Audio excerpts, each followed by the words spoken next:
जातियों के खिलाफ बात करते हैं, तो फिर हम जातियों को पक्का करने के लिए द ग्रेट चमार, जाटव या ऐसी इस किस्म की बातें आजकल गाड़ियों में लिखा जा रहा है। गाड़ियों के पीछे भी और मोहल्ले में, गलियों में भी ये बोर्ड लगाए जा रहे हैं। मैं तो समझता हूँ इससे जाति जो है ज़्यादा और ज़्यादा मजबूत हो रही है।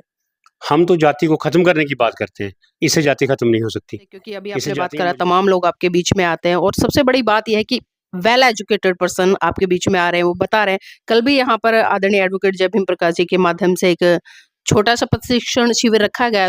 तो जो अदर्स लोग बुद्धिज्म की बातें करते हैं और कल जो उन्होंने बुद्धिज्म की बातें करी, दोनों में कुछ डिफरेंट नजर आया या फिर? डिफरेंट है। जी, आपने तो सही रियल बातें जो है लोगों को बताई हैं। इन बातों को लोगों ने आज तक बताया नहीं। वो चंद बातें बताती हैं कि नहीं, बुद्ध के मार्ग पे चलना चाहिए, कैसे चलना चाहिए, लोगों को उसमें कैसे हमें डालना चाहिए, ये बातें आपने ही बताई। आपकी बातें बड़ी अच्छी लगी। आपने कहा कि छोटे-छोटे बच्चों को आपने प्रशिक्षण देकर, और बुद्ध की बातें जो है वो आजकल बच्चे एक दूसरे जब के वो साथ वो अपने आप को करते हैं। हिंदू कहते हैं तो कहाँ खड़े मिलते हैं? कहा था कि शूद्रों को मंदिर आने दो, कोई बात नहीं, हम इनको मुसलमानों के खिलाफ इस्तेमाल करेंगे और कुछ ना कुछ चढ़ावा चढ़ा के जाएंगे। तो मैंने कहा यहाँ कहाँ सामाजिक समरसता की, वो तो हमें यूटिलाइज करने की बात नमस्कार, आप करते देख हैं। रहे हैं एनबी न्यूज 24x7 नीलम बोध के साथ। साथियों, आज की इस प्यारी सी सुबह में आप सभी का स्वागत है और मैं हूं उधमपुर जम्मू।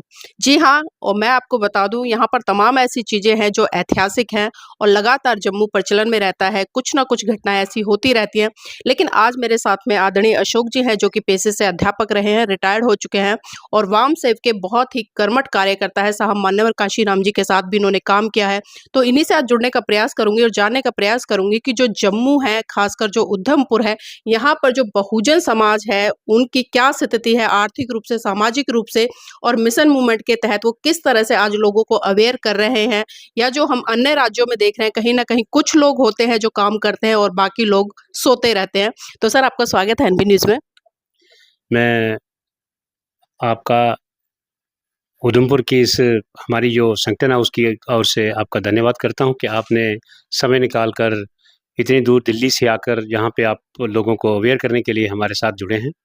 तो मैं एक बार फिर आपका धन्यवादी हूँ कि आपने अपना कीमती समय निकाला और यहाँ आकर हमें भगवान बुद्ध और तथागत बुद्ध तथा ज्योतिबा फुले, रामास्वामी परियार और बाबा साहब अम्बेडकर तक जो समाज को आज तक जो बातें पता नहीं हैं, उन बातों के साथ हम आपने हमें अवगत कराया। तो हम भी कोशिश करते करते रहते हैं, वक्तन बे वक्तन। हम from the beginning my student life से ही जब हम पढ़ा करते थे, तो कांशीराम जी नियर अबाउट 80 के लगभग यहाँ आए थे, 81 में। तो पहली बार जब उनसे हमें मुलाकात हुई, तो उन्होंने एक पेन के द्वारा एग्जाम्पल देकर हमें समझाया था कि जो हमारा समाज है वो ऐसे 85% की और 15% की जो कल्पना हम लोगों ने की है, उसको सही तरीके से उन्होंने समझाया कि ये ऊपर वाला जो हिस्सा है, ये 15% है, ये ऊपर है। तो हमने ऐसा नहीं करना है कि इसको उल्टा करना है। उन्होंने कहा हमने बैलेंस बना के रखना है। तो ये बात उनकी हमारे मन में घर कर गई और हम तब से लेकर बामसफ के ही माध्यम से लोगों को समझाते रहे। और ज़्यादातर लिटरेचर जहाँ तक मैं समझता हूँ, जो आजकल जहाँ भी टीवी चैनलों में जहीं भी हम सुनते हैं, जो मैक्सिमम जो है वो बामसफ मान्यवर कांशीराम जी ने जो ये बामसफ का संगठन बनाया था, इसके लिए लोगों ने जो भी कंट्रीब्यूट किया, तो उसके बाद इन्होंने यहाँ पे ये DS4 के माध्यम से इलेक्शंस लड़ी थी। और मुझे याद है कि DS4 के माध्यम से पहली बार जब यहाँ पे इलेक्शन लड़ी, तो हमारा वोट नहीं बना हुआ था। तो हमने वोट डालने की कोशिश की और किसी के नाम पे हमने वोट डाला था। तो ये बात तो नहीं आनी चाहिए आगे ना। जी। वोट डाला था तो एक्चुअली वो वोट उस वक्त जो निशान रखा गया था वो लैंप था। तो बाद में ये हाथी चिन्ह जो है बहुजन समाज पार्टी को मिला। तो मैं तो ये कहता हूँ कि लोगों को बाबा साहब अम्बेडकर की जो मिशन है और अंतिम जो संदेश उनका है कि उन्होंने कहा था कि मैं भारत को बुद्धमय कर दूंगा, तो उनको समय नहीं मिला।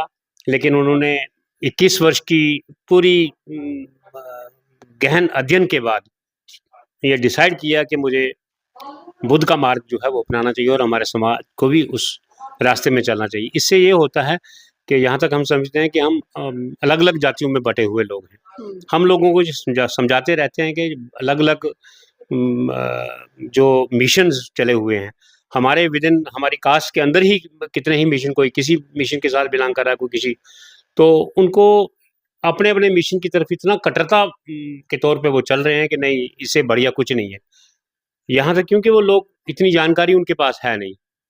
तो जैसा कि तथागत गौतम बुद्ध ने कहा कि पहले जानो, फिर छानो, और उसके बाद उसको अच्छी तरह से छानबीन करके फिर मान लो। तो हमारे बड़े बुजुर्ग जो कहते हैं, अगर उस बात को हम अपने तर्क के विवेक पर ये समझते हैं कि ये बात अच्छी है और ये समाज के लिए सहायक सिद्ध हो सकती है, तो हमें उसको मान लेना चाहिए। अगर वो बात हमारे तर्क के विवेक पे वो बात नहीं खरी उतरती, वो ऐसे ही अंधभक्ति की तरह, अंधभक्तों की तरह उसको मानते आए रहे हैं, हमें उनको भी समझाना चाहिए और उस बात को छोड़ देना चाहिए वहीं, और अपने विवेक के आधार पर, जैसे कि बुद्ध ने कहा कि अपदीपो भव, अपना मार्ग जो है खुद ढूंढो, कोई भी आपको इस दलदल से, इस जात पात की व्यवस्था से निकालने के लिए नहीं आएगा। जी, सर आपने कहा कि अत दीपो भरौ, आपने ये भी कहा, बाबा साहब की बात करी, महाकणिक तथागत बुद्ध की बात करी। तो आज से 2500 वर्ष पूर्व हमने देखा कि तथागत बुद्ध ने जिस तरह से बुद्धिज्म की जो टीचिंग दी, और वो सर्व समाज या सर्व मानव कल्याण या प्राणी जाति के लिए एक तरह से हम कह सकते हैं कि बड़ी सुखमय है। और तमाम ऐसे बहुजन नायक नायिका है या बुद्धिजीवी लोग आए, वैज्ञानिक आए, उन्होंने कहा कि जो बुद्धा की आइडियोलॉजी है वो वास्तव में मतलब एक मानव जाति को बहुत बड़े विकास की तरफ लेकर जाते हैं। लेकिन आज भी विडंबना है, बाबा साहब भी चले गए कहते कहते कि लोगों को बुद्धिज्म को अडॉप्ट करना चाहिए, तमाम साइंटिस्ट भी कहते हैं, तमाम डॉक्टर भी कहते हैं। हम सारे काम कहीं ना कहीं वैज्ञानिक आधार पर, यानी कि जो बुद्धा की आइडियोलॉजी है उसके आधार पर करते हैं। लेकिन हम ये भी देखते हैं कि आज भारत देश में एक ऐसा सिनेरियो बना हुआ है जहां आए दिन जाति, धर्म, क्षेत्र, भाषा के आधार पर एट्रोसिटी होती है। तो क्या लगता है, बुद्धिज्म एक मात्र विकल्प है इन सभी समस्याओं के लिए? हाँ, बुद्धिज्म से कोई भी बड़ा विकल्प मेरी नज़र में नहीं है, यहाँ हमारा कल्याण होगा। क्योंकि यहाँ ही इतना मुश्किल भी नहीं है ये। लेकिन जो पाली भाषा में इनकी जो संदेश हैं, वो लोगों को समझने में थोड़ी-सी प्रॉब्लम होती है, वो समझ नहीं पाते हैं। तो धीरे-धीरे अब समझने लगे हैं। तो उस मैं समझता हूँ कि बाबा साहब को वो सपना ज़रूर ज़रूर पूरा होगा कि एक दिन भारत बुद्ध में ज़रूर होगा। लेकिन लगता नहीं है सर आपको इस तरह की टीचिंग की ज़रूरत है? क्योंकि जो बुद्धा की टीचिंग है, जब तक हम उसको व्यवहार में नहीं उतारेंगे, यानी कि सीखेंगे नहीं, व्यवहार में नहीं उतारेंगे, पढ़ेंगे नहीं, तब तक हम लोगों को कैसे पहुँचा पाएँगे? अगर हम दूसरी संस्कृति की बात करें, आपने कहा कि पाली एक तरह से टफ भी है, लोगों को समझ में नहीं आती। अगर इसी तरह से हम संस्कृत भाषा की बात करें, संस्कृत भी जिनको नहीं आती उनके लिए टफ है, लेकिन फिर भी वो लोग लगातार संघर्ष करते हैं, प्रयास करते हैं और लोगों तक अपनी बात पहुँचाने में सफल रहते हैं। तो बहुजन समाज के लोग या जो बुद्धा को फ़ॉलो करते हैं, क्योंकि विश्व स्तर पर एक तरह से हम कह सकते हैं कि एशिया का दीपक भी उन्हें कहा गया है, लाइट ऑफ एशिया बुद्धा को। लेकिन आज भी कहीं न कहीं जो बुद्ध की विचारधारा है वो भारत में जूझ रही है। तो क्या लगता है कि बिना टीचिंग के हम लोगों को अवेयर कर पाएँगे? नहीं, बिना टीचिंग की तो हम नहीं अवेयर कर पाएँगे, क्योंकि बुद्धा की जो वाणी है, बुद्धा की जो शिक्षाएँ हैं, वो सारी की सारी साइंटिफिक हैं। साइंटिफिक टेम्परामेंट से वो मैच करती हैं। हर धर्म जो है अपने-अपने तरीके से चलाता है, कुछ न कुछ त्रुटियाँ उन धर्मों में ज़रूर हैं। तो जहाँ देखने में मिलता है कि जहाँ पे कोई किसी किस्म का कोई भेदभाव नहीं है, किसी को कोई छोटा-बड़ा, जहाँ कोई ऊँचा-नीचा, ये बात भावना जो है, यहाँ नहीं है। जब हम इसमें सम्मिलित हो जाएँगे, तब हम पता चलेगा कि जैसे एक नदी आती है, जैसे वो जब सागर में मिल जाती है, तो वो सागर का रूप ले लेती है। इस प्रकार ही बुद्धिज़्म है। अगर कोई भी किसी भी रिलीजन से जहाँ पे आके आएगा, तो वो सारा का सारा जहाँ बुद्धिज़्म उसको समाहित कर सकता है। जी। सर जो जम्मू है और ख़ासकर उधमपुर, क्योंकि आप उधमपुर में रहते हैं, तो यहाँ पर जो बुद्धिज़्म है उसकी क्या स्थिति है अभी वर्तमान समय में? तो इतना तो है नहीं यहाँ पे कोई बुद्धिज़्म अभी। हमारे जो आप भी जम्मू गए थे, यहाँ अशोका बुद्ध विहार बना है। वो हमारे रिटायर्ड चीफ एजुकेशन ऑफिसर रहे हैं तरसीम बाग, मूल निवासी जी। तो उन्होंने अपनी वो लैंड वहाँ पे दी, वो बुद्ध का वो बनाया, तो वो यहाँ पे भी लोगों को आके समझाया करते थे। हम उनको बुलाया करते थे, क्योंकि बड़े जोशीले तौर पे बड़े एक्टिव वर्कर रहे हैं वो। जैसे ये हमारे साथ ये मास्टर जी हैं हमारे, ये रतन जंगराल जी। तो इन्होंने यहाँ पे गवर्नमेंट कॉलेज में सर्विस भी की एज़ ए प्रोफ़ेसर, उसके बाद ये एसडीएम और डीसी के पद से रिटायर हुए हैं। ये भी लोगों को इस दिशा में बहुत समझाने की इन्होंने कोशिश की है। यहाँ पे इन्होंने जॉब भी किया हुआ है, और ऐसे भी वक़्तन-ब-वक़्तन हमें ये कॉन्टैक्ट करते हैं, हमें बोलते हैं कि भई चंद लोगों को बुलाओ, हम थोड़ा-सा बात करेंगे। तो पिछले हफ़्ते भी ये यहाँ आए थे, तब भी इन्होंने कहा, तो ये बुद्ध की जो बातें हैं, मैक्सिमम इन लोगों ने ही हम समझाई हैं, तो हम आगे लोगों को समझाने की कोशिश कर रहे हैं। जब कभी हमें ज़रूरत पड़ती है तो इनको हम कॉल करते हैं। सर एक सवाल और लेना चाहूँगी आपसे क्योंकि अभी आपने बात करा तमाम लोग आपके बीच में आते हैं और सबसे बड़ी बात ये है कि वेल एजुकेटेड पर्सन आपके बीच में आ रहे हैं, वो बता रहे हैं। कल भी यहाँ पर आदरणीय एडवोकेट जय भीम प्रकाश जी के माध्यम से एक छोटा-सा प्रशिक्षण शिविर रखा गया, 2-4 घंटे का जो भी समय आप लोगों ने दिया। तो जो अदर्स लोग बुद्धिज़्म की बातें करते हैं और कल जो उन्होंने बुद्धिज़्म की बातें करी, दोनों में कुछ डिफरेंट नज़र आया या फिर जी। आपने तो सही रियल बातें जो है लोगों को बताई हैं। इन बातों को लोगों ने आज तक बताया नहीं। वो चंद बातें बताती हैं कि नहीं, बुद्ध के मार्ग पे चलना चाहिए, कैसे चलना चाहिए, लोगों को उसमें कैसे हमें डालना चाहिए, ये बातें आपने ही बताई। आपकी बातें बड़ी अच्छी लगी। आपने कहा कि छोटे-छोटे बच्चों को आपने प्रशिक्षण देकर और बुद्ध की बातें जो है वो आजकल बच्चे एक-दूसरे के साथ वो करते हैं। तो इससे सबसे बड़ी बात ये है कि जब हम बच्चों के मन में ये इनकलकुलेट करेंगे, तो बच्चों के मन में एक क्लीन स्लेट होते हैं बच्चे, उनके माइंड में जो प्रिंट हो जाता है वो ज़िंदगी रहते ज़िंदगी तक वो जाता नहीं है। तो इसी प्रकार जब आजकल हम देखते हैं कि स्कूलों का माहौल है जो आगे-पीछे जो है वो ये मनुवादी जो हैं वो अपने धर्म के जो मंत्र हैं, वो बच्चों को समझाते हैं, तो वो कैसे उनको हम वहाँ से निकालें? हमारे बच्चे भी वहीं पढ़ते हैं, तो वो दिमाग में वो बातें आ जाती हैं। तो हमारे समाज को जैसे आपने जो मिशन उठाया है, आपने जो चला रहे हो, उसके तरीके से अगर हम भी चलेंगे, हम भी कोशिश करेंगे जो जहाँ पे उधमपुर में जो आपने हमें दिया ऑनलाइन जुड़ेंगे, 2-4 बंदे जितने भी जुड़ पाएँगे हम आपके साथ जुड़ेंगे, तो वो बातें सीखेंगे ताकि फर्दर लोगों को समझा सकें और हमारा इस पर्पस जो है वो सॉल्व हो सके। जो लोग जाति पर गर्व कर रहे हैं, the great Jatav, the great Chamar, the great Khatik, the great Yadav, the great Kshatriya, मतलब तरह-तरह की जो जाति के आधार पर बोर्ड लग रहे हैं, तो ऐसे लोगों को क्या संदेश देना चाहेंगे कि जो जाति में बँटकर कहीं न कहीं भारत को एक तरह से टुकड़े-टुकड़े कर रहे हैं और एक सांप्रदायिकता का माहौल बना रहे हैं? ये बड़ा गलत है, क्योंकि हम जातियों के खिलाफ बात करते हैं, तो फिर हम जातियों को पक्का करने के लिए द ग्रेट चमार, जाटव या ऐसी इस किस्म की बातें आजकल गाड़ियों में लिखा जा रहा है। गाड़ियों के पीछे भी और मोहल्ले में, गलियों में भी ये बोर्ड लगाए जा रहे हैं। मैं तो समझता हूँ इससे जाति जो है ज़्यादा और ज़्यादा मजबूत हो रही है। हम तो जाति को ख़त्म करने की बात करते हैं, इससे जाति ख़त्म नहीं हो सकती। इससे जातियाँ मजबूत होंगी और ये हमारे लिए बड़ा एक फर्दर डिवीज़न का एक कारण रहेगा। जैसे जो हमारे अलग-अलग धर्म मिशन जो है, ये मिशन भी जो है लोगों को फर्दर एक मैं समझता हूँ ये भी एक कास्ट जाति ही बन रही है। जैसे राधा स्वामी हो गया, ये जय गुरुदेव हो गया, ये फर्दर आजकल देखा जा रहा है कि नहीं राधा स्वामी के घर में राधा स्वामी का ही बच्चा जो है वो शादी करेगा। इस किस्म की बातें भी लोगों के बीच में आ रही हैं। अगर कोई किसी धर्म से नहीं जुड़ा है, वो सीधा नास्तिक समझ लो, नास्तिक है, वो इन चीज़ों को नहीं मानता है। वो एक अच्छे मार्ग पे चलता है, बुद्ध की दी हुई शिक्षाओं को अपनाता है, तो लोग कहते हैं नहीं-नहीं इसके साथ रिश्ता नहीं रखना। इस किस्म की बातें भी समाज में आती हैं। मतलब लेकिन बुद्ध को नास्तिक कहते हैं लोग। हाँ, बुद्ध नास्तिक कहाँ थे? वो तो नास्तिक नहीं थे, लेकिन लोग समझते हैं कि वो भगवान को नहीं मानते। लोगों का यही कहना है कि जो उन्होंने भगवान के बारे में कोई बात नहीं। मैं तो जहाँ तक समझता हूँ भगवन नाम जो है, भगवन नाम ही बुद्ध का है और बुद्ध को ही दिया गया है, उससे पहले कहीं कोई हिंदू संस्कृति में ऐसी बातें नहीं आती हैं। बहुत सारी ऐसी बातें हैं जो मैं समझता हूँ जो गीता में हैं या कहीं हैं, वो सारे बुद्ध के उस त्रिपिटक से या बुद्ध की शिक्षाओं से ली गई हैं। बहुत सारी बातें ऐसे सामने आती हैं। तो हमें बाबा साहब की बात को मानना चाहिए। बाबा साहब ने ये कहा था कि Hindu civilisation could hardly be called civilisation. It is a diabolical contrivance to suppress और एनस्लेव द ह्यूमैनिटी। तो ह्यूमैनिटी को दबाने के लिए ये जो हमारी जो जिस सोसाइटी से जिस रिलीजन को हम मानते हैं कि हम हिंदू हैं, तो हिंदू रिलीजन को टोटली तौर पे बाबा साहब ने नकारा था, जिसका मतलब है कि बाबा साहब ने जो अंत में हमें कहा, तो बुद्ध का मार्ग जो है वही सही मार्ग है, उस मार्ग पे हमें चलना चाहिए। और ये जातियों के जो हम बैनर लगा के घूम रहे हैं, आज भी चल रहा है जहाँ पर ये नहीं ये चमार रविदासिया, रामदासिया, ये जो फर्दर डिवीज़न है। जैसे मैं समझता हूँ कि मैंने एक किताब में पढ़ा था कि एक चमार कम्युनिटी जो है, चमार कम्युनिटी की ही 1100 फर्दर सब कास्ट बन चुकी है। जैसे जाटव है, यादव है, ये बैरवा है, मेघवाल है। मैं तो समझता हूँ ये इसी से निकला और अब रियलिटी भी यही है, ये इसी से निकले हुए हैं। तो हम आज मनुष्य होने में दिक्कत क्या है लोगों को? क्योंकि आज कहीं न कहीं जाति के आधार पर बँट रहे हैं, क्षेत्र के आधार पर बँट रहे हैं और अभी आपने एक बात की कि हिंदू, क्योंकि आजकल लोग ये भी कह रहे हैं कि गर्व से कहो हम हिंदू हैं। लेकिन ये बात मतलब अगर बहुजन समाज के लोगों पे लागू की जाए जो वर्ण व्यवस्था के आधार पर बाँटे हैं, जब वो अपने आप को हिंदू कहते हैं तो कहाँ खड़े मिलते हैं?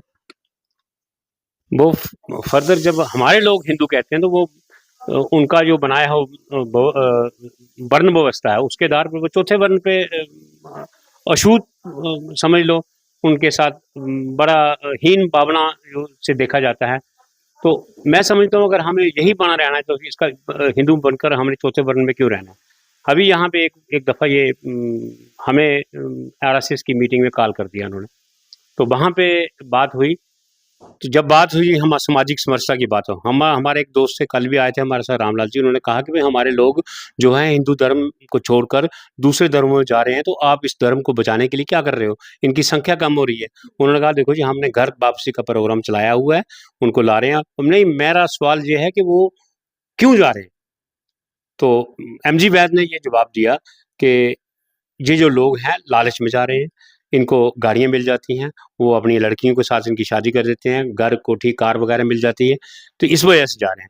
तो हम मेरे मित्र ने कहा कि ऐसी बात नहीं है, वो जो प्रताड़ना हिंदू समाज हमारे साथ करता है, इस प्रताड़ना को से बचने के लिए वो लोग वहाँ जाते हैं, लेकिन जाति जो है वहाँ भी उनका पीछा नहीं छोड़ती।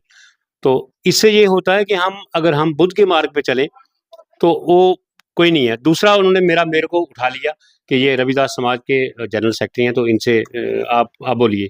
तो मैंने कहा मेरे मित्र ने ये बात की तो मैं एक प्रश्न करता हूँ।